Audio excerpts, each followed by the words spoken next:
السلام عليكم. Waalaikumsalam. Salam, Doctor. سلامات هاري جمعات إن شاء الله. Are you okay? Okay, we are okay and healthy. Alhamdulillah. Only 5 candidates? 7? Yeah. Pardon, Doctor? You are only 5 candidates? Yes. Good. Six, Doctor. Six. Okay. Oh, Noor Fatiha. Yes. Natasha. Yes, By Natasha? yeah, Correct? yes. Good. And Ashraf? Yes, Doctor. Ashraf Hareen or Harun? Harin, Doctor. Hareen. Okay. It is Harun, but came to Malaysia as Hareen. And you, I cannot read the name. Who is the remaining? Bismillah. Me, Dr. Nurina Imani. Oh, Norina Imani. Very good. And Norina Imani, Noor Fatiha, and Noor Husna. Yes, I'm here with Husna. Okay, that's good. Okay, so hoping you did a good job. I sent you a previous group work. Did your colleague give it to all or keep it secret? Okay. Yes, I did and give it to them. Okay, yeah, it's your responsibility to give it to them. I hope I am trying to keep some, and I got permission to give it to the other groups, especially year 3, like that, because we are trying to make a benefit for every situation. Sometimes we may be upset that COVID is doing this job like that. Yes, we agree, but the Muslim doesn't have what is this? He can be fed up because he's dealing by Aqidah, he's dealing by Allah like that. We must try to do benefit. I may make it widespread for you to prepare theoretical part, but my goal is just to try to just put some applicable point to your soft memory, so you will remember it. Once you are in the sense, you will not forget it. Okay, and hopefully I found it doing a very nice job. Before year 5, when COVID started, it was on June. When I started, they did a very good job, but even we did like in the internet one group for that, but I missed it for a while, so I cannot send it to you. Okay, her name,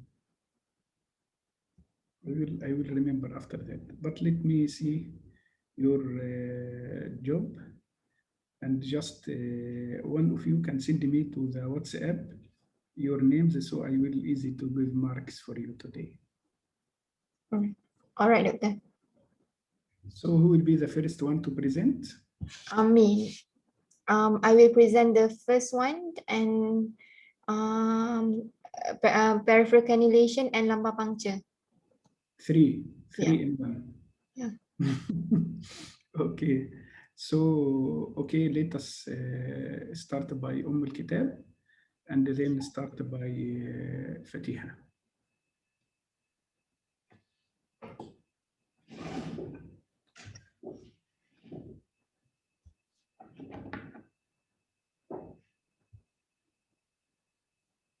The internet in the hospital sometimes it makes some disturbance. Don't worry, it will reconnect if anything happens, okay? Right. I will start my presentation. Our first procedure will be on peripheral cannulation. We have two peripheral cannulation, be the venous and the arterial cannulation. Okay, I'll start with the venous first. The indication for peripheral venous cannulation, first, of course, to take the blood sampling in order to see if there's any abnormality such as anemia, leukocytosis, and to take blood culture in order to find any causative organism. And then next is to give treatment such as intravenous fluid, medication, and other blood components. And then for contraindication, I would like to give to divide into absolute and relative. The absolute contraindication, if there is any infection at the site of injection, it can cause infection, and then site of burn and injured site. For relative contraindication, first we have to avoid paralyzed extremities. Do not insert a massively edematous insert in a massively edematous extremities. Do not insert an IV distal to injured organ. For an example, we do not use lower extremities when treating abdominal injury, and we have to avoid joint area. And so we go to the procedure. First, of course, we have to explain first the procedure to child and parents and obtain verbal consent, even though this procedure is a very simple one. And then we have to identify the vein for the venipuncture. So the dorsum of a non-dominant hand is preferred, and the vein running between the fourth and the fifth metacarpals is the most frequently used. And in addition to usual sites of adult, commonly used sites in children include the volar aspect of the forearm, the dorsum of the foot, and the great saphenous vein at the ankle. And then the technique, first we secure the identified limb and apply tourniquet. Okay, in infant, when assessing the hand, we have to grasp the hand as shown in the first picture, and then by doing this, we will achieve both immobilization and tourniquet, and then apply topical anesthetic with occlusive plaster an hour earlier, or spray with ethyl chloride for a short period. And then we have to clean the skin with alcohol swab and puncture the site and advance the needle or catheter in the same direction as the vein at the angle of 15 to 30 degrees. In venipuncture, the blood is collected once the blood flows out from the needle, and then the needle is then removed and pressure applied once sufficient blood is obtained. And then in the setting of intravenous line, the catheter is advanced a few millimeters further. And then once the blood appears at the hub, then withdraw the needle slightly with advancing the catheter over the needle. And then we have to remove back the tourniquet and flush the catheter with heparinase saline. And then we have to secure the catheter and connect it to either rubber bung or IV drip. And then we have to immobilize the joint above and below at the side, below the side of catheter insertion with restraining board and tape, like in the third picture. Naida? Yeah. For the previous one, some are preferring not to start by the hibernized saline if you are testing the line, because if it is Doctor, can you please talk louder because I cannot hear. Okay, some are preferring not to use hibernized saline at the first test. Is it infiltrated or not? Because if it is infiltrated, hibernized saline will not cause more harm than saline alone. After that, if you make sure it is in line, you can go after that for hibernized. Am I clear? All right, doctor. Okay. And then we go to the complication. Okay, the complication first, of course, infection. We can introduce infection with by doing peripheral cannulation, and then scale ulceration, air or particle embolism, and then we might also mistakenly take the arterial sample or do arterial cannulation. So if there is any pulsatile blood, or if in infant the blood may not be as pulsatile as the adult. If the blood is in bright red in color, so it may indicate we have mistakenly do inject the artery, not the vein, and then and it can also cause thrombophlebitis. And then we go to peripheral arterial cannulation. The indication, first one is to the collection of arterial blood gas. Next is to do invasive blood pressure monitoring, and if we need frequent blood taking, so we need to do arterial cannulation. Okay. The absolute contraindication is when the Allen test indicate collateral circulation is compromised. I will show you how to do Allen test after this. And then if there's any circulatory defects and sampling area is infected. The relative contraindication is when patient has disease associated with hypercoagulability or hypocoagulability, and then coagulation abnormalities, hematoma at site of puncture, and anatomic abnormalities in limb. Okay. So this is how we do Allen test. Okay. Okay. So first, the patient hand is initially held high while the fist is clenched and both radial and arterial arteries are compressed. Okay, and then we have this will allow the blood to drain from the hand, and then the hand will be lowered and the fist is open. After the pressure is released over the ulnar artery, like in the picture D, the color should return to the hand within 6 seconds, indicating that the ulnar artery is patent and an intact superficial palmar arch. Okay, and then we have to identify the radial artery. Other site that can be used is posterior tibial artery and dorsalis pedis artery.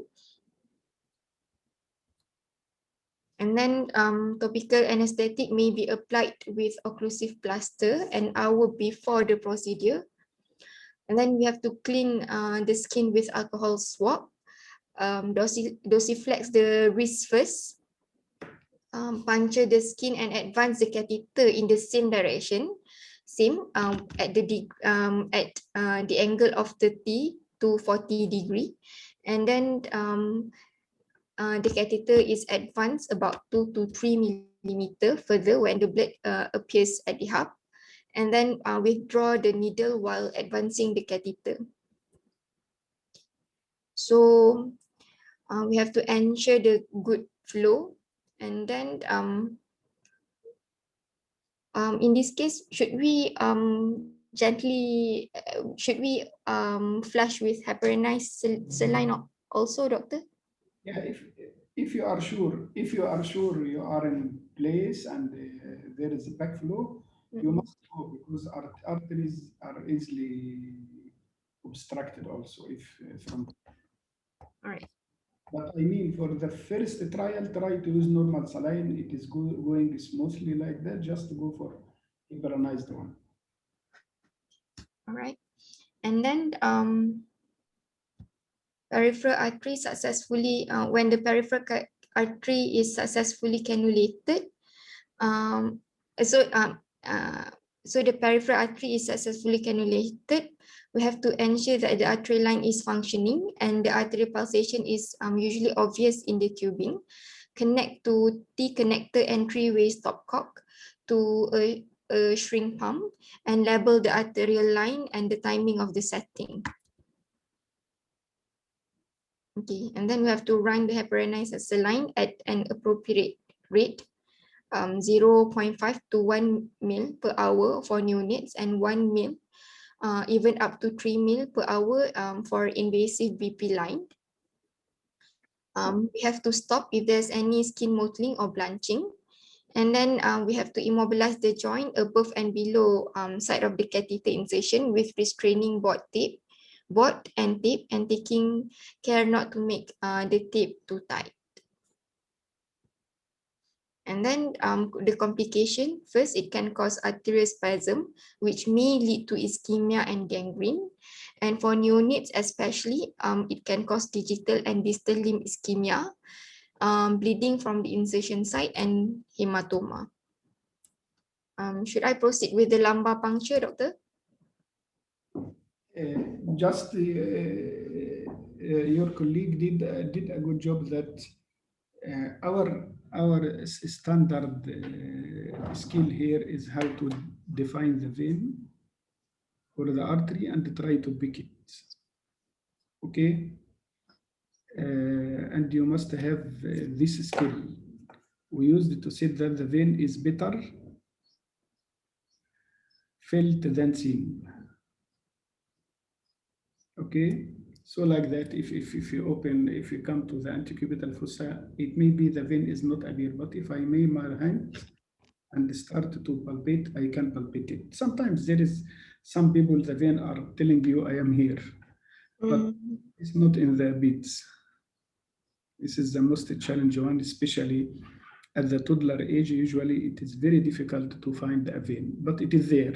So just remember that if you put tourniquet and then try to palpate. Then sometimes I try to just close my eyes. Don't think about seeing it, okay, until you define the vein. It is very important. And to try to define the course of the vein. Because some people find the course of the vein, which is apparent in front of me, are very short, but they still break directly over it. It is not correct. You may need sometimes to break slightly far according to the length of your cannula. So sometimes I need to go 1 centimeter far and then go through the skin and then pass until I find myself settled already inside the vein. So this is a very important. Of course, any artery I are going to do, you must check the pulsation and you must check the collateral. Can you just tell us how you are doing this in your hand, Nur Fatiha? I don't know that. Allen test. Allen test. Show using my hand. Yes. So of course, for the Allen test, we have to occlude both radial and the ulnar first. Okay, and then we have to make a fist like this. I must be able to define the radial and the ulnar, and I include both of them. Okay, and I'm including this one also, that one. Okay, then after I occlude it, after we occlude, then we will release the ulnar. Why we occlude both is to drain the blood, and then we will release the ulnar artery if the if the hand turns red, meaning that the ulnar artery is patterned. So you mean you are making pressure over both radial and ulnar until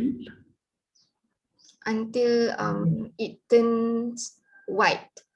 Yeah, blanching of the blood. So no more blood. I already stopped the arterial supply to them until it became blanching.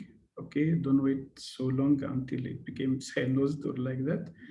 And then I will release the ulnar, okay, to make sure that this radial has a good collateral. Maybe reverse.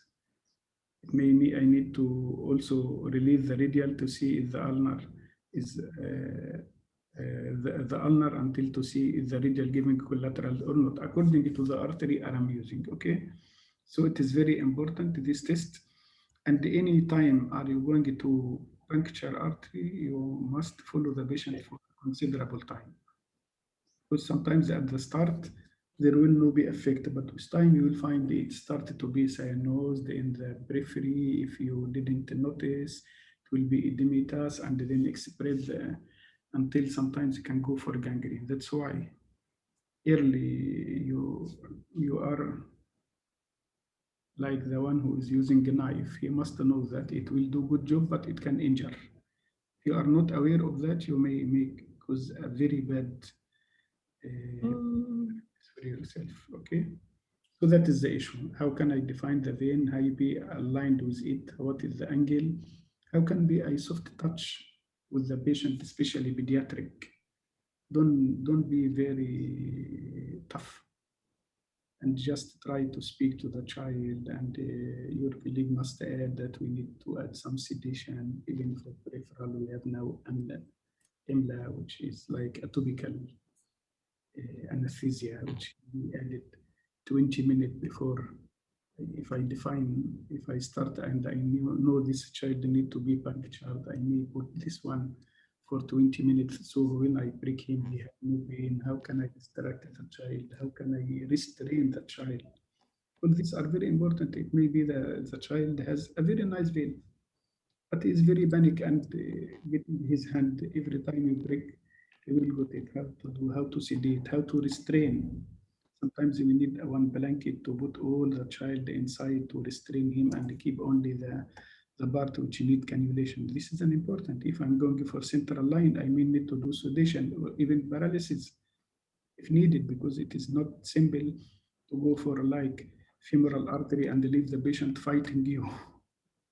Okay, so this is a common sense important points which you must take care about it. But the issue, how to be soft, how to define the vein, and then if you are happy with it and with its course, you are going to define what is the point are you going to insert and for how long you measure it in front of you. It will become to this point. So I insert and how to fix it, and even how to make sterilization. This thing is not simple, because one of the complications is thrombophlebitis. Thrombophlebitis, it is noticeable. You must make incident reports, okay, if there is thrombophlebitis, because you are making infection in the bloodstream now, which can go directly to the blood. Okay? This is the most important point. Good. Do you need to ask Fatiha for any question?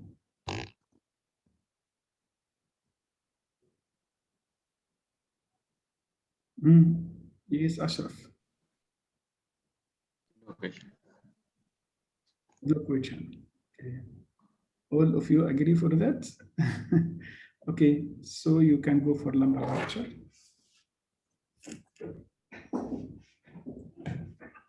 So for lumbar puncture,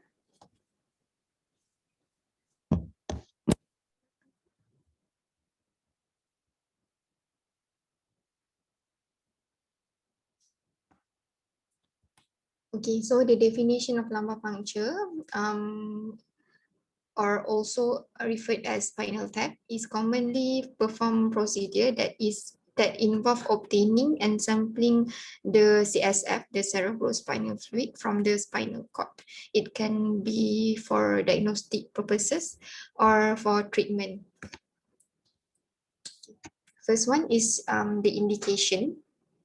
Okay, first, the major indication, usually if we suspect CNS infection such as meningitis and encephalitis, and suspected subarachnoid hemorrhage. However, the most common urgent indication for lumbar puncture is if we suspect CNS infection.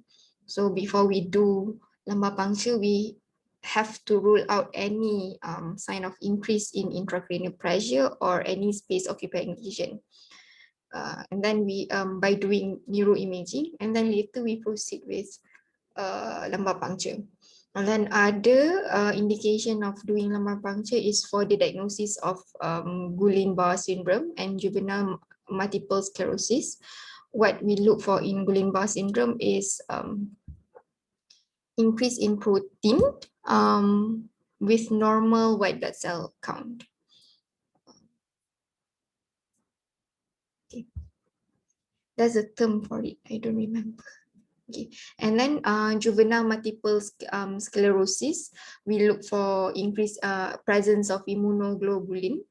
And then it can be for the diagnosis of pediatric metabolic disease, installation of chemotherapy for intrathecal treatment and prevention of CNS malignancy, and for spinal anesthesia. And then contraindication, if there's any sign of increased intracranial pressure, we have to rule out first by doing neuroimaging. And then if there's any respiratory distress, especially when we position the patient, the infant or neonates are more prone to get respiratory distress or respiratory compromise. And then hemodynamic instability, soft tissue infection at the puncture site, as we can introduce the CSF to infection, and then bleeding disorder.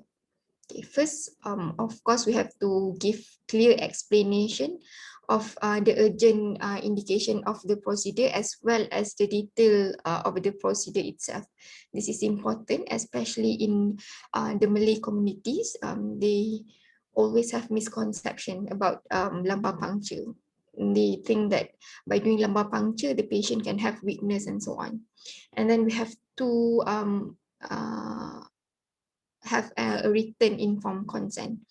And then we go to the equipment. We need 22 gauge dilated spinal needle, and and then the size of the needle is according to the patient's age. And then we also need the resuscitation equipment. For an example, a code card with emergency airway, breathing, and circulation supplies. It should be available for all patients. Okay. And then for positioning, we have two positioning. First, we can do lateral recumbent position and also in sitting position. If the patient have the tendency to develop respiratory compromise, it is advisable to do the sitting position. Okay. Okay. In lateral recumbent position, the patient is placed in the lateral recumbent position with hip and knees and chin flexed with the chest, so as to open the interlaminar spaces. Satisfactory positioning, the child's hip and shoulder should be kept perpendicular to the examining table in order to maintain spinal alignment without rotation, and the gluteal crease must be aligned with the spinal process. And then next we have the sitting recumbent position. As I was saying, it is preferred if the patient have potential developing respiratory compromise, because the hyperflexion of the neck in the lateral recumbent position. And then the steps. First, we have to give sedation, and then apply local anesthetic, and we have to position the child. And then visualize a vertical line between highest point of iliac crest and its transection with the midline of the spine at the level of L3 and L4. And then we have to clean first the site for lumbar puncture using aseptic technique, and then gently puncture the skin with spinal needle at identified mark and point towards umbilicus. The entry point is distal to the palpated spinous process. And then we have to advance a few millimeters at a time until there is backflow of CSF. And then when there is backflow, we have to collect the CSF in the designated bottle. And then gently withdraw the needle, cover with gauze and bandage. Ensure the child lies supine for the next 4 to 6 hours. Continue monitoring the child till recover from sedation. And then we go to the complication. Sorry. The complication, the most, there is risk of developing cerebral herniation, especially when there is increase in ICP or space occupying lesion, and then spinal hematoma, epidermoid tumor. However, this is rare, and if it occur, it will manifest long time after the procedure. And then patient will have back pain and post-spinal headache. Post-dural spinal headache is also Why this common, tumor can occur? because we introduce during the procedure, we introduce the cell.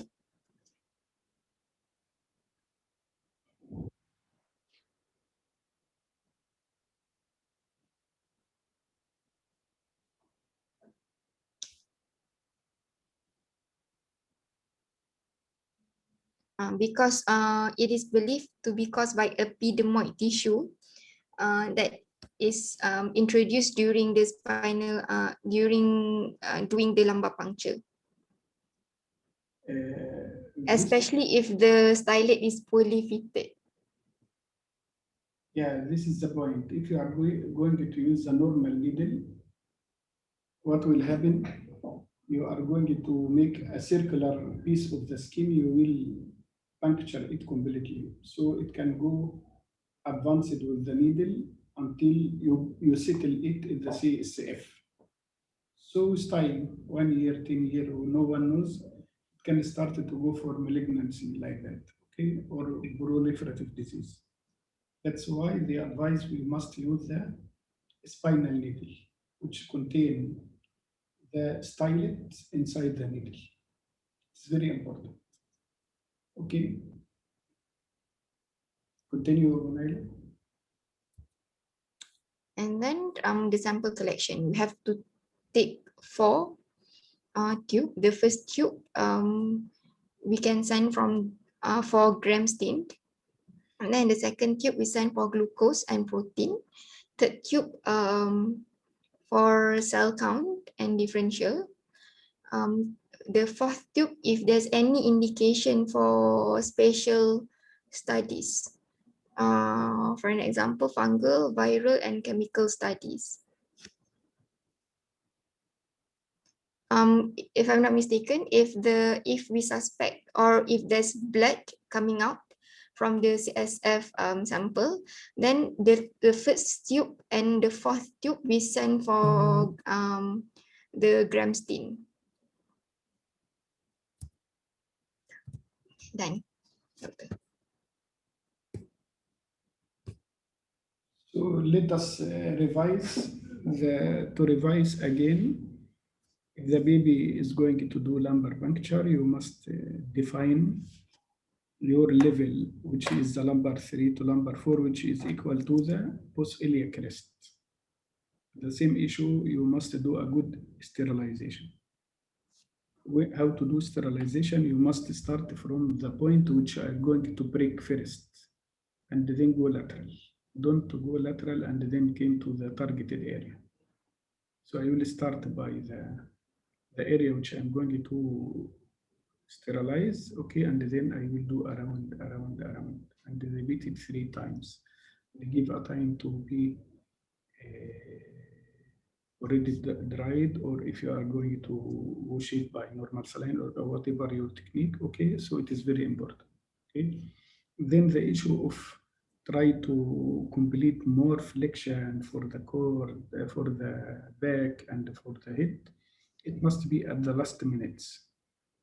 Don't start for 15 minutes trying to prepare and the nurse is trying to push the baby's head to be flexed and the back. So just don't waste your energy, you and your stuff energy until the time you are going to break. Now we need this one to be completed.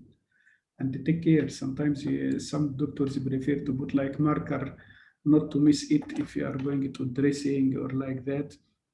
But whatever you are doing, you must also, again, before, if you are with complete sterilization, before entering, you must define again the pose foci and between at the same level or level below you are going to break. Okay. The other issue, how we are introducing the needle. Naila doesn't tell us. We'll go directly. Again, doctor? How is the direction of your needle for CSF collection? The direction we have to the needle have to be perpendicular, But and then slightly caudal, slightly up to the head, not down. So slightly up to the head, so you are not found yourself stuck in the bone. Okay, so slightly caudal, which are very important. Okay, and you must process it between the intervertebral disc until you feel pop. mm, Okay, the dura mater like that. When you puncture it, you will feel the pop of resistant, and then already done. If you got the needle out, you will find the CSF is coming. mm, If you didn't got the CSF, you need to just rotate the needle sometime and go slightly, because some of us are very hairy, so he can break and go to the other side break. Okay, so most important point, slightly caudal, and if you feel pop, try to stop and get the needle out and try to check. If no, you just rotate and come slightly out. Or you may need to put again the stylet and try again to go more deeper. That's according to the situation. All this under complete aseptic technique. If you put that one, you must start to check how is the pressure, if it is available. There is one manometer which can measure also how much is the pressure, it is high or low. And then you are going to start to numbering the number of bottle, 1, 2, 3, 4. Sometimes you need to collect more. Okay, and especially if there is partially treated meningitis, you must take care about that. Okay, if you need for viral, for TB, for fungal like that, you need extra bottles. So don't forget the importance of that. Okay, is it clear now? yes, doctor. We need to ask. Doctor, if the parents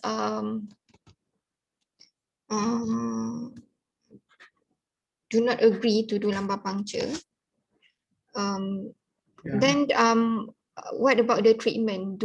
So we just give the empirical antibiotic only? Yeah, this is my point. If you are working with me and you told me that the family disagree, I will punish you. Because we are not just a doctor, we are a caregiver. So we must do our best with the family this is the importance of counseling, which you speak from the start. Many of the families got their idea from media, from other people who don't have enough details. So how I need to be convincing, they must feel your emotion, that you are searching the best for their baby, not searching the best to do a procedure. How to handle this situation are very important, really. I must say, I used it to tell them, even we may need to start according to the situation. I got very educated woman, but she's still afraid because one of grandma tell her, I am afraid. I hear that there is one got paralysis. The hair, we are doing 800 times per day. This is just wrong case. The patient got paralysis because his original disease. because of the meningitis, because of whatever, but not through that. And I draw for her. That is important to have a paper and pen with you during the counseling. I draw for her. This is a spinal cord. It will end at this point, okay, but the bone is lower than that. We are just have a very secure place, and at the same time there is nothing like that, and it is a very simple like any injection, but we are defining it to give it here, not there. And the importance, I told her, if you told me I cannot, and my decision will be like what is Naila asking me now. I need to give 14 days course of antibiotics because I diagnosed the clinical meningitis. I am going to give 14 days antibiotic. Did you know, mom? If I did the test and it came negative, I can stop within 2 to 3 to 5 days maximum. Why to stay in the hospital and giving a high dose of antibiotic, of strong antibiotic for 14 days because you are afraid of one prick? And just try to tell her, this is the same one, mom, which they give you during a delivery, which is epidural like that. It is just one prick. So it is very important how to make it simple for the one and translate your feeling. This is my baby. Until he is completely normal, I will return him to you. This is the best for the baby. Even we need to know why this infection. It will not diagnose meningitis only, it will diagnose the cause. Is it bacterial? It is viral? It is another microorganism? Is there any bleeding like that? So it is very important. But CT or MRI with contrast can help us to diagnose meningitis. Okay, why? What is the findings in the CT or MRI can diagnose meningitis? Meningeal enhancement sign. Meningeal enhancement sign. You will find the meningeal enhancement. It means the crossing the meninges, and also it can help us even to give a clue. It may be bacterial or viral. So meningeal enhancement signs are important, but it is will not give us all details like the CSF, though the gold standard is the CSF. And that's why, how can I convince? I cannot convince any one of you until I am a good listener. I know why you are refusing this thing, what is behind you, and then I'm trying to get your permission just to discuss these points. And I give you the feeling that the best interest of your baby is to do the test, whatever. And you will be thankful for us because many times we make it and it came negative. You stop the antibiotic. Many times we make it, we find like viral, we add antiviral. Many times like that, we suspect another organism. So this is the most important. Good communication is the best way to convince the family, and is the best way also to get acceptance from Allah for your job, because your job is not so simple. Any one of us can search for rest. Alhamdulillah, they refused to do lumbar puncture. I will not be tired. I will not be under stress to pass the test or not pass the test, or all this headache. Oh, I will go directly, and instead of doing the procedure right, oh, I speak to the mother and the mother refused. Alhamdulillah, now I escaped from the gale in here in the earth, but it may be the gale in the heaven. Still not to investigate your intention. Okay, so be professional in documentation, and don't forget that we have now one complete examination session about counseling, and the role player will ask you unexpected questions. Okay, and soon we may use you as a role player. Okay, any other question? Okay, just go for the second presenter.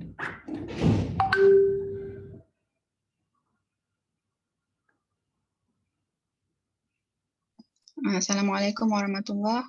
Can you see my slide? Yes. Okay.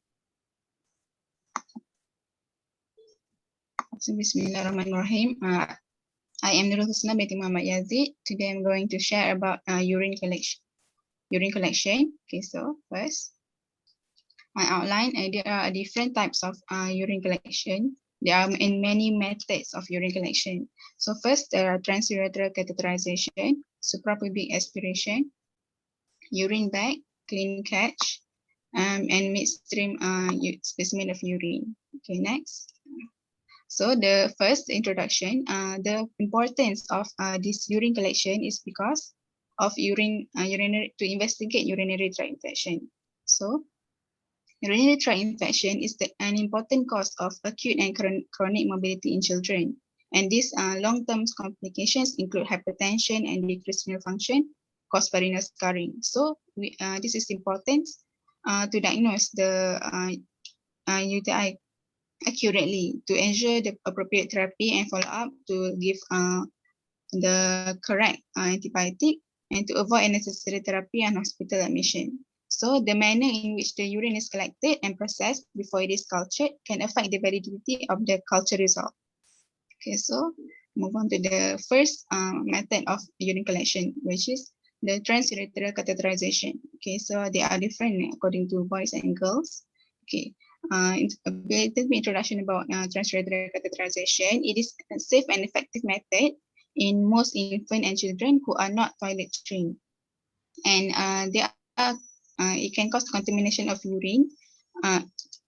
This method, there are a chance of contamination of urine, but it can be decreased by discarding the initial stream and culturing the subsequent urine stream during catheterization.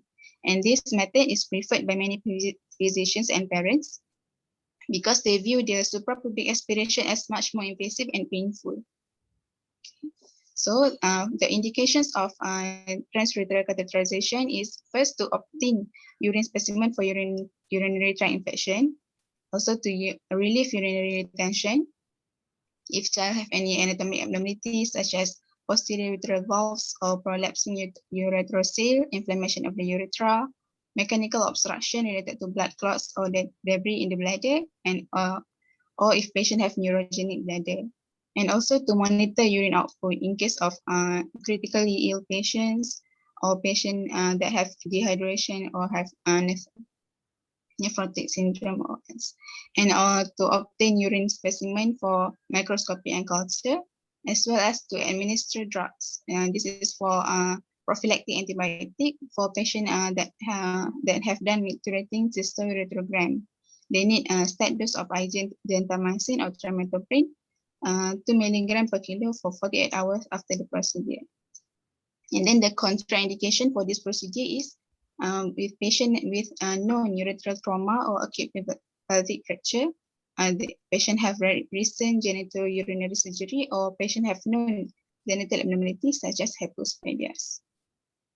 And then the preparation before we do the procedure, first we have to give a proper explanation to parents and caregivers, such as mentioned about the procedure itself, the complication. This is to avoid unnecessary parental anxiety about the manifestation of the child's genitalia.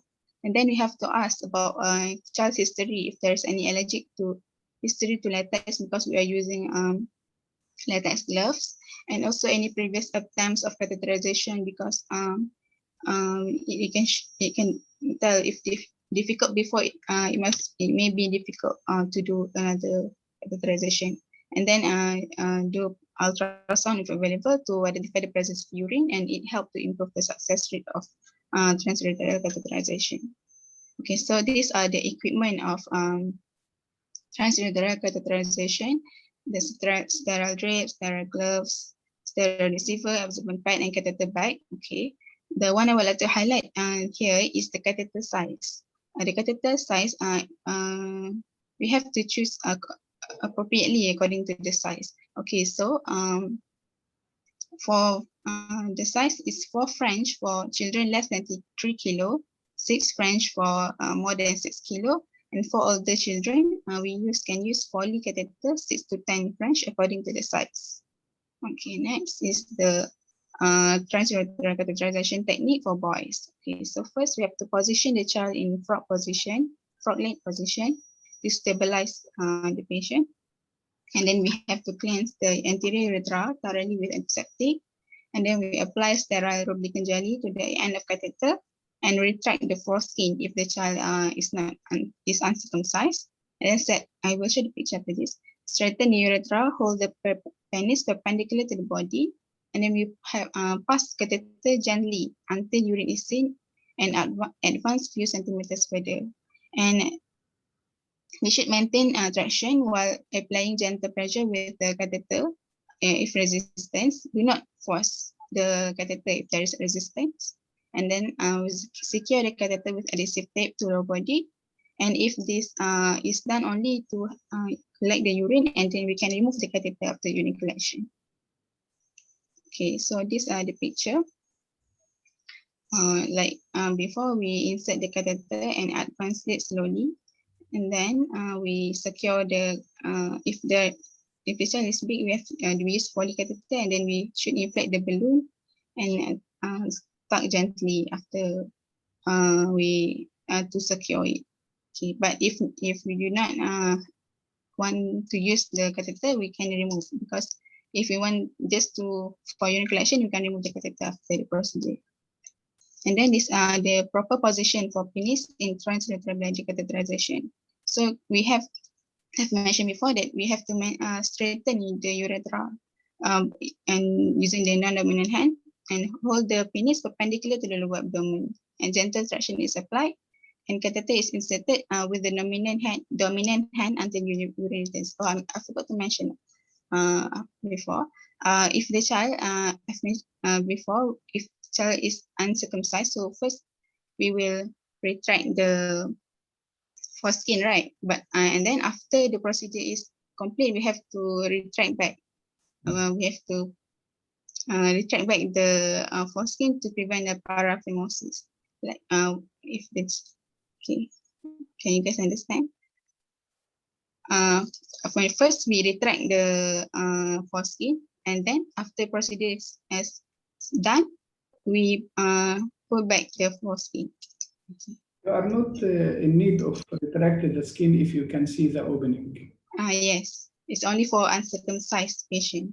No, like phimosis or like that, if you retract the skin, sometimes you cannot return it, and it will cause very dangerous situation. So try to define the opening. If you are defining the opening of the urethra, you can just go through it without making a lot of retraction, because it can cause harm, especially if the child has phimosis. It may come and you are not able to return it, and start to be swollen, and you must run for surgery like that. So take care. Okay, thank you. And then this is the technique for girls. The same position the patient in frog-like position, and then have an assistant to retract the labia majora. And then we insert the catheter into the urethral meatus until the urine returns. And then inflate the balloon with sterile water and secure the catheter with adhesive tape to the body. And we can remove the catheter after urine collection. Okay, and as mentioned before, this procedure can have contamination. So the way we can reduce the contamination is to remove the first few drops of the urine to prevent the contamination of the urine with the urethral organisms or cells. Okay. Next are the complications of this procedure. Yes. The important for you is you need to revise the anatomy for the female genital tract, because it is a challenge for everyone. It may go for insertion of catheter for boys are simple, but for female also it is not difficult at all if you are able to define the opening. Where is it? You must define where is the urethral opening located. Yes, because you might confuse it with urethra and vagina. Okay, but okay, so we have to ascertain the where's the opening. Okay, next is the complications. The common one is the infection and urethral trauma and microscopic hematuria. If patient have urethral trauma, this can lead to urethral stricture in the future. Why urethral stricture? Because the trauma can cause injury, and then the injury will heal by fibrosis, and then it can cause stricture. Yeah, so the most important is try to choose the appropriate size. If you are using a very big size, it can cause trauma, and the trauma started to make laceration and wound which can heal by that. It is the same which will happen if you are going to intubate one patient, and then you need a big size 80 tube, which is bigger than the not it can pass from the upper, but for the trachea down, so it will get subglottic stenosis because of you are insisted to put a larger size. So you must okay. Okay. So next method is suprapubic aspiration. Okay, so it is a gold standard in the diagnosis of urinary tract infection because of the low likelihood of the urine specimen contamination, because usually the contamination because of the distal urethra normal flora. So by using this technique, we can avoid that.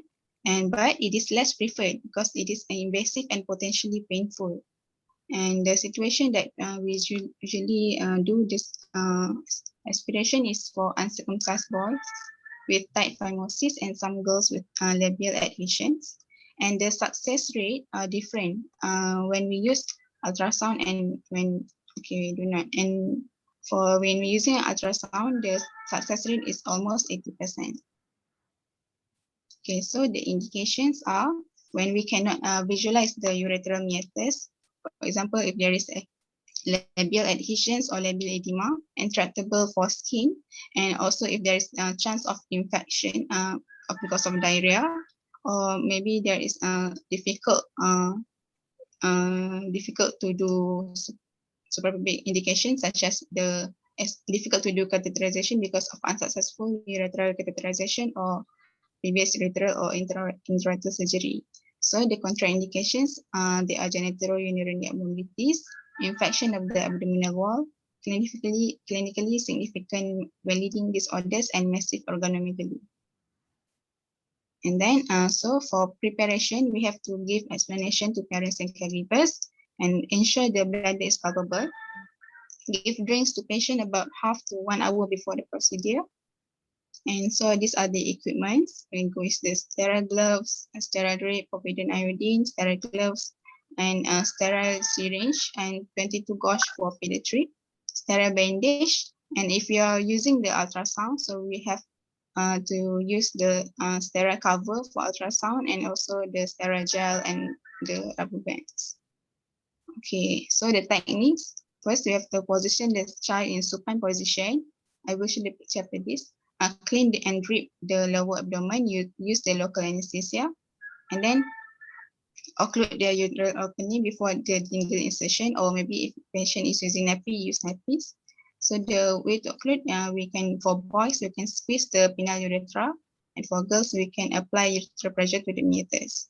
And then we can place sterile cover on the ultrasound probe, apply the ultrasound gel, and hold the probe on the abdomen, and insert the needle attached to 5 cc syringe midline and just inferior to the edge of the probe at an angle that is perpendicular to abdominal wall. And we should aspirate while advancing the needle and syringe and pressure resting over the puncture site, and then send the urine for culture and microscopy. So these are the positioning, and then the needle insertion is about 20-degree angle. So these are the techniques. First picture on the left is we position the child in supine and frog-like position, and then we clean and drape, cover the ultrasound probe, and then we put the probe, and then we insert the needle at the edge and midline of the probe, and then lastly we collect the specimen, the urine collection. And then for complications, they are minor and major. So the minor are microscopic hematuria, which is common, and major complication, they are gross hematuria and anterior abdominal wall abscess, which is rare, and intestinal perforation can occur if there is a loop bowel overlies the bladder. But if the small puncture, it rarely leads to peritonitis. Okay. So Okay. not intestinal perforation, intestinal punctuation. Yes. Okay. Okay. Okay, and then urine. The next method is urine bag. Okay, so the advantage is appeals to the clinician and parent because it is non-invasive, but the disadvantage is contamination can occur about in up to two-thirds of the specimen. So this can complicate for the management if patient is young infants or ill-appearing patients who warrant empiric parenteral antibiotics.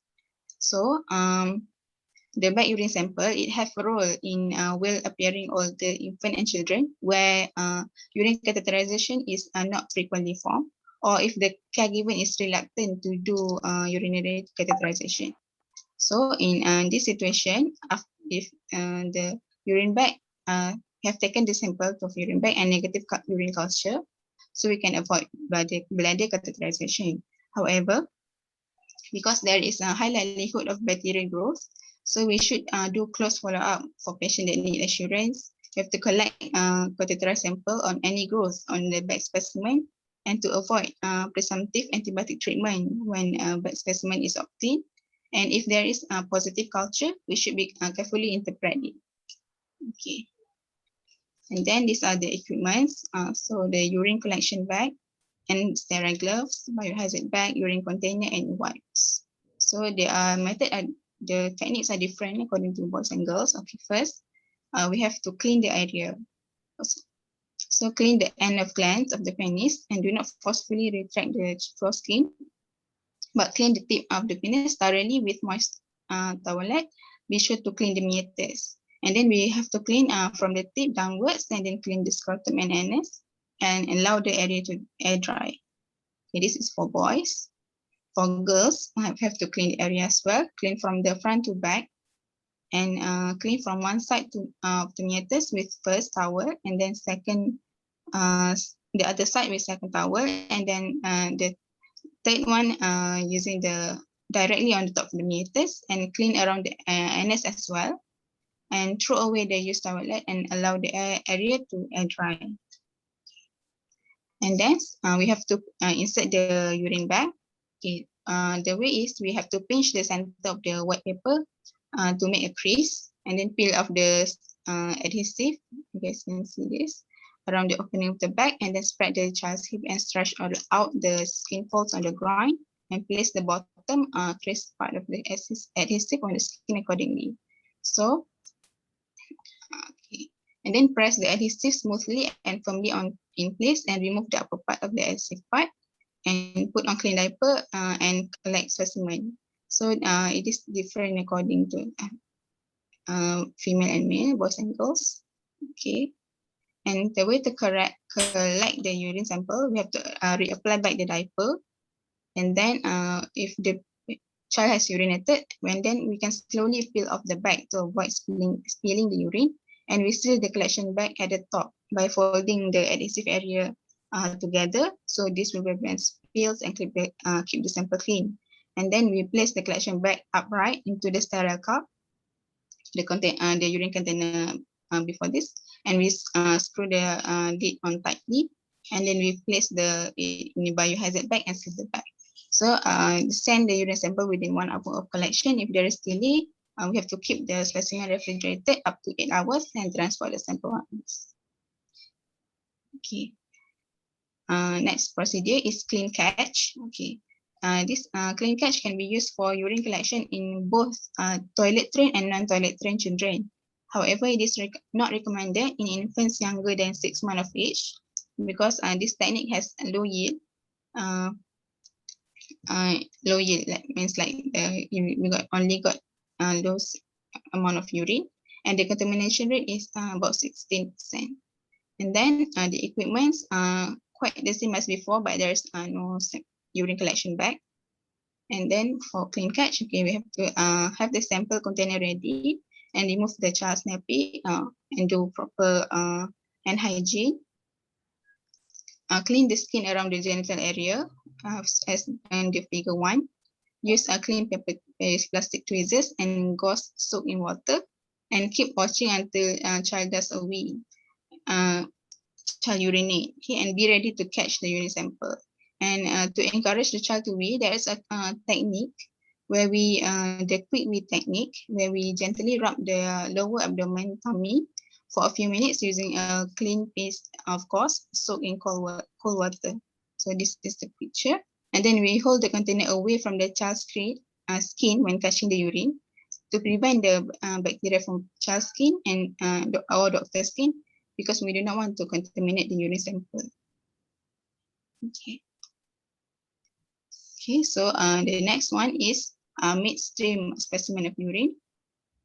It is advantage for can be given adequately by older children who can provide the urine, and it reduces contamination rate as it is collected midway through urination. So for girls, first we have to spread the labia and cleanse the perineum 2 to 3 times with non-foaming antiseptic solution. And if a child is tampon for postmenstrual girls who are menstruating, if the patient agrees. If not, and then we have to minimize the contact of the urinary stream with mucosa by spreading the labia and girls during urination. And the child should urinate in toilet or urinal. And we, the highlight of this procedure is we collect the specimen midway through urination in a sterile container. Okay, and then for boys, as the same, cleanse the meatus and retract the foreskin before cleansing. As I've mentioned before, we don't have to retract, we just have to identify the meatus, and then cleanse the perineum with soap prior to urine collection to decrease the rate of contamination.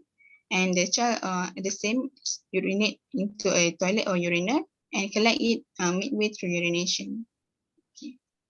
So these are the difference of contamination rate according to the methods before, but the PET one is not included. Okay, so the least contamination is suprapubic aspiration, but as mentioned before, it is highly invasive and painful, so we prefer to do catheterization. Okay, and these are the quantitative urinary culture for diagnosis of urinary tract infection according to the methods. Okay, you guys can read after this. Okay, that's all from me. So what is the gold standard? Yes. What is the gold standard? According to my reading, the gold standard is the suprapubic aspiration. However, it is less preferred because it is painful and invasive. So the physicians and parents prefer the transurethral catheterization. It depends on the specialist. If you are a specialist with time and you order for suprapubic, and it will run. So that is the issue. Sometimes you are referring, but in some situation which we are not 100% to diagnose, sometimes suprapubic is a gold standard. But you must take care, because once you break the skin, sometimes the baby will start to void. So try to prevent that if you can. Okay. Other thing, you are doing CBU or CB coronary continuous drainage CDU. CTBU, transurethral, sorry, TUBC, sorry. Transurethral bladder catheterization. Okay. So why you are doing it in patient with cerebral palsy or like that for the indication? Where are your indications? For patients with cerebral palsy? Indication, where is the indication, not complication? Oh, indication to monitor the urine output, or to for if a patient have urinary tract infection. Come to the indication, Mama. Okay. neurogenic bladder. Yes. Why you are doing it for neurogenic bladder? Because patient cannot control their urination. Okay. So, So we have to ease maybe to prevent, to avoid that from disturbing the quality of life. no. This is to prevent chronic renal failure. Okay. Neurogenic bladder, the bladder will dilate, and then make backflow, and with some infection, with some fibrosis, it will end by. So this is very important. The patient with neurogenic bladder, you need to teach the family, and sometimes the patient, if he is adolescent or 9 years and above like that, you still need to teach them how to do sterile catheterization.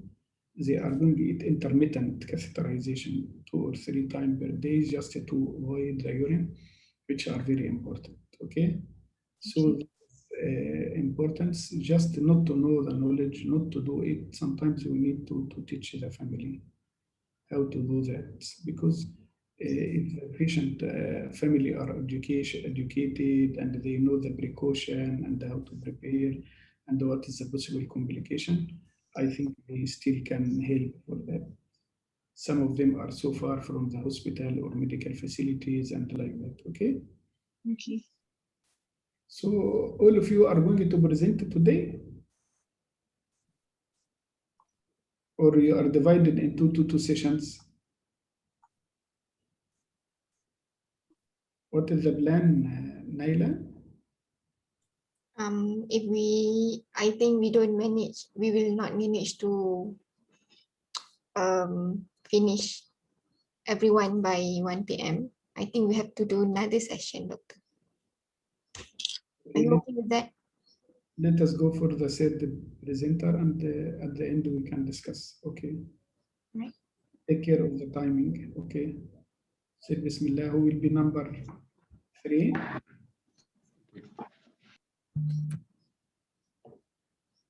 Who will be the next one? Yeah. Okay, Ashraf. So, okay, if you guys not hear me, just tell me. Okay. So I will talk about the nebulizer and MDI with spacer. Okay. So first, both of these nebulizer and MDI are inhalation. So so because of they are inhaled medication, so why we use this, because we want to administer the drugs or the medication to the lungs, because it directly to the lungs. So what are the contraindications of these inhaled medications? So the absolute and relative. For absolute, is more on the medication, not the device. So if the patient or the child has allergic reaction to the medications, so the child can develop anaphylactic, and it's even worse in respiratory distress. So we have to watch out what the drugs allergic. And then for the relative, if child is in respiratory fatigue, in severe respiratory disease, the child unable to inspire. So this is for MDI. And then for what are the advantages of this inhaled medication? Like I said before, it goes the, and so it reduces the dose required for the drugs. And then if it also faster, and then because it doesn't go anywhere beside the lung, so it reduces the systemic bioavailability. So what are the patient's preparation? So what do we have to prepare? So the principle is that if the severe patient or severe disease patient, we have to put the cardiac monitor, because we know that heart rate is indicate the severity of the disease. Like we have know, for example, asthma. If patient develop bradycardia, we know this patient is life-threatening asthma. And then for pulse oximetry, also I give an example of asthma. If SpO2 less than 92%, it indicate life-threatening. Then second principle is sitting upright. Why this patient that take inhalation medication have to sit upright? Because when we sit upright, our body, the gravity will pull the diaphragm downward, so it create more space for lung to expand, and thus the child will be easy to breathe. And then for younger children or infants, it's better helped by their caregiver because the child will become more comfortable. So what are the nebulizer? So like I said before, nebulizer and MDI is more like the same. There are just a few difference. So for the nebulizer, like you see in this picture, it turns the liquid medication in this cup into the mist, or we call it air droplets. So a water droplet. So it will be more easier for the medication to enter the lungs. And then how does this liquid turn into the mist? It using the air compressor. It depends. If you use the, what we call it, a portable nebulizer, it from the air compressor. If like hospital setting, we just plug in to the oxygen. So the child can either inhale to mouthpiece like this picture, or using the face mask. So for more specific indication why we use nebulizer is that we know that we often use bronchodilator such as salbutamol. So when we think salbutamol, bronchodilator, it means that it dilate the bronchus. So anything that related to the bronchospasm. So for example, is acute asthma attack, because we know in acute asthma attack there is bronchospasm. So we have to bronchodilate. And also not only asthma. If patient has respiratory distress due to other causes such as pneumonia, and also a stridor. You know, stridor is upper airway obstruction. So we need to dilate the airway. Then the nebulizer also can lose the secretion. How? To the normal saline, because one of the mixture of the nebulizer is we use the normal saline. So this saline can lose the mucus and help the child to cough, to lose the secretion. And then the fifth is that the drug is not available in inhaler preparation. So we have to use the nebulizer. And then lastly is to treat the chronic infection such as in cystic fibrosis or in ventilation in a ventilator patient. So we just give the nebulizer. So what are being delivered to the nebulizer? Like I said before, the most common is bronchodilator such as salbutamol. And we also give the inhaled corticosteroid in asthma patient and antibiotic, and sometimes we can give adrenaline. So the solution is normal saline. So how to use nebulizer? Like in this picture, first we have to wash hand, especially in this COVID era. So the child has to wash hand, and then place the medication into the nebulizer and mixture it. So the mixture is that the drug must be at least 4 ml to make it effective. And then we add on normal saline. So we mix the drug together with the normal saline. And then we attach the mouthpiece or the face mask. And then we connect the tube. So the tube, either you connect to the air compressor or you connect to the oxygen, especially if the patient is oxygen deprived. So you have to give oxygen. And then the child have to take slow deep breath until the mist stop. Usually it takes about 5 to 10 minutes for the drugs to gone.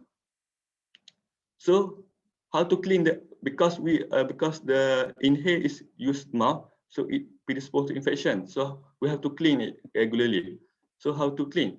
So we have to remove the tubing, obviously, and then we have to separate the parts of the nebulizer, separate the mouthpiece, separate the medicine cup, and then we have to wash in the warm soap and water, and then we have to let it dry.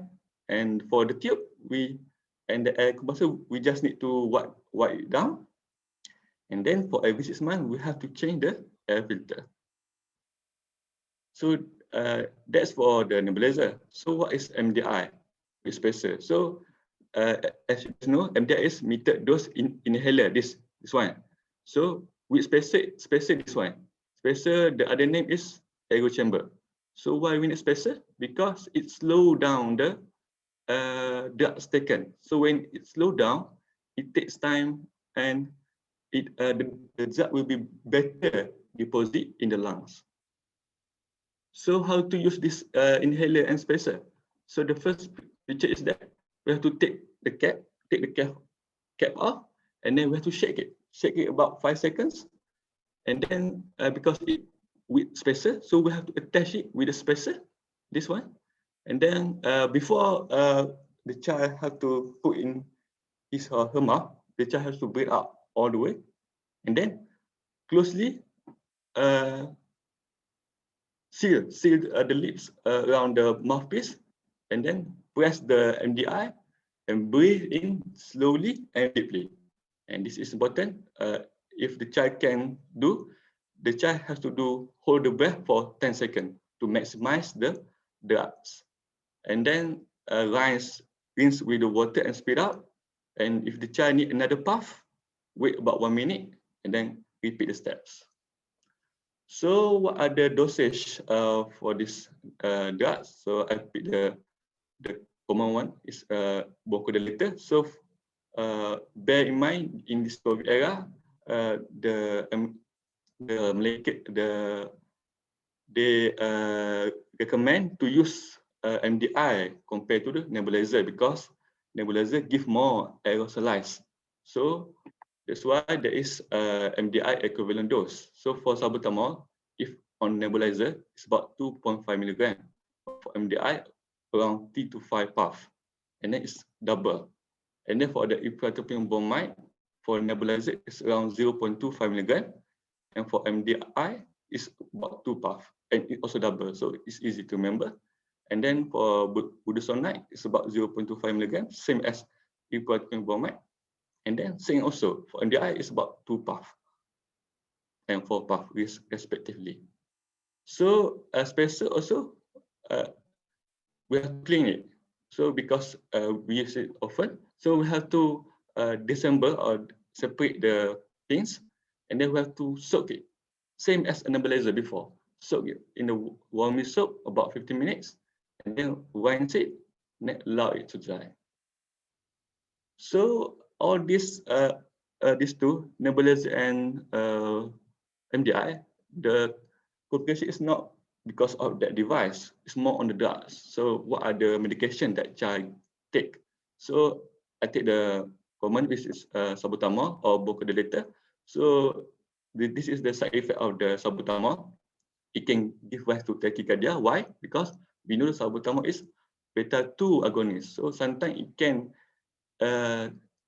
act on the beta-2 receptor on the heart.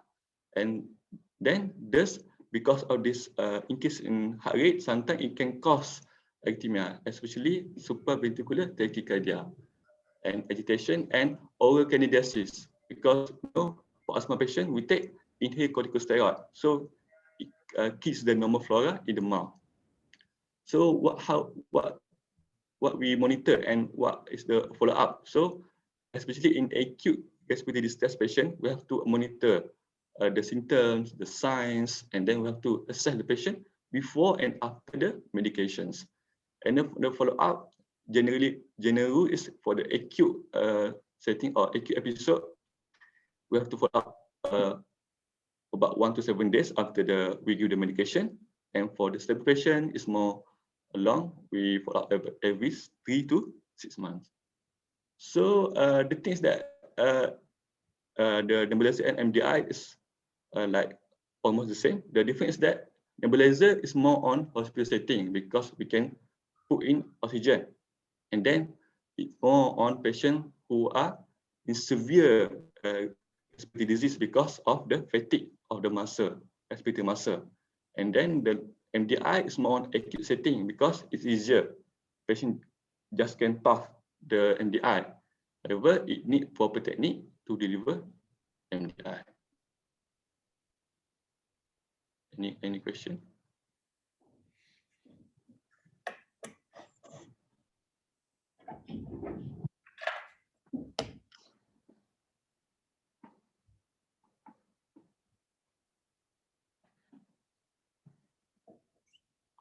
Okay.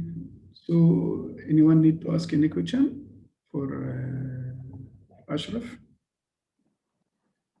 I want to ask, you mentioned before that we give adrenaline as one of the medication. What is it used for? It's rarely used because it usually used in the acute setting. However, we prefer more on IV adrenaline because it's more faster. But the specific indication I did not know. I will find later. Used with croup, of course. Croup can be given, nebulized, or severe. We can go for loading dose. And it also we are using it in if there is pulmonary hemorrhage. Thank you, Doctor. Indication of that, and even antibiotics we have also. We can give gentamicin, we give colomycin if there is growth in the culture for some microbe in the lung, severe pneumonia and like that. Sometimes you are adding antibiotics. For nebulization, the most important point to mention nowadays is that if the patient has undetermined his COVID state or he has positive COVID, how to give him nebulization.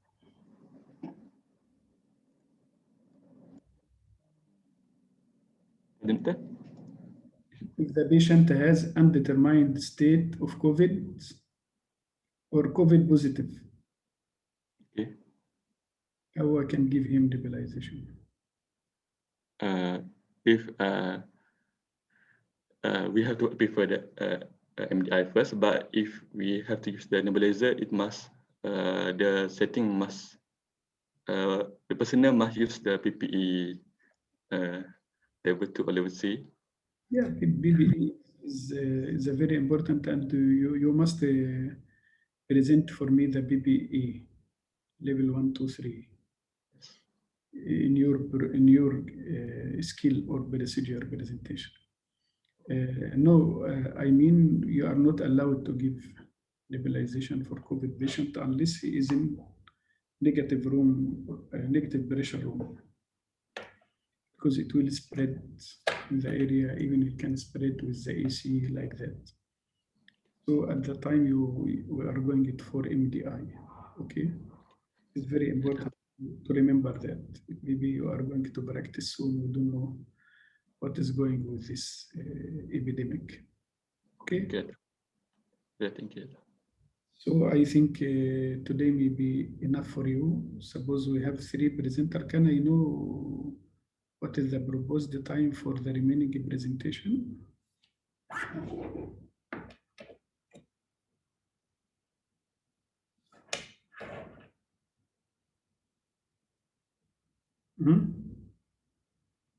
The remaining 3, how long do you need to present?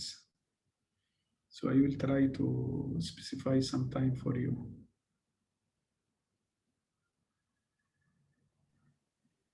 I think maybe less than 1 hour. For the remaining, less than 1 hour. Maybe an hour. Okay.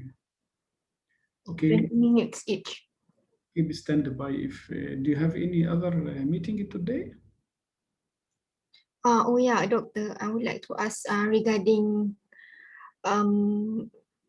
physical examination presentation by our posting mates. When do you think you are free to? Really, this week I am on call covering NICU and covering the whole afternoon.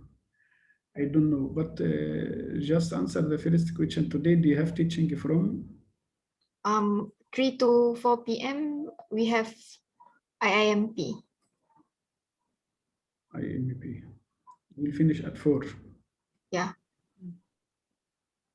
Okay. You want to proceed after that?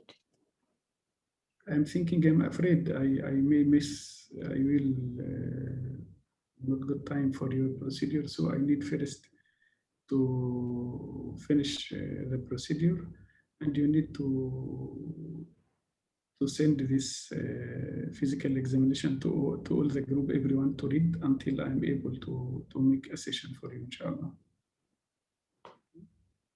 So try to be ready between 3 and 4. 3 and 4th of June. Today, between 3 and 4, you are busy. After 4, Today. it's okay for you? Yeah, after 4, okay. Okay. Just keep in touch, inshallah. All right. Anything, I will update you. Inshallah. Okay. Assalamu alaikum. Oh yeah, and then one more, doctor. I would like to ask, there's one presenter about the approach about the PE for rash. Do you want it to be like physical examination approach to skin rash? Examination of the skin generally as written is acceptable. Okay. Okay, see you inshallah at 4, hoping nothing will disturb us. Assalamu alaikum. Waalaikumsalam. Thank you, Salam. doctor. Thank you, doctor.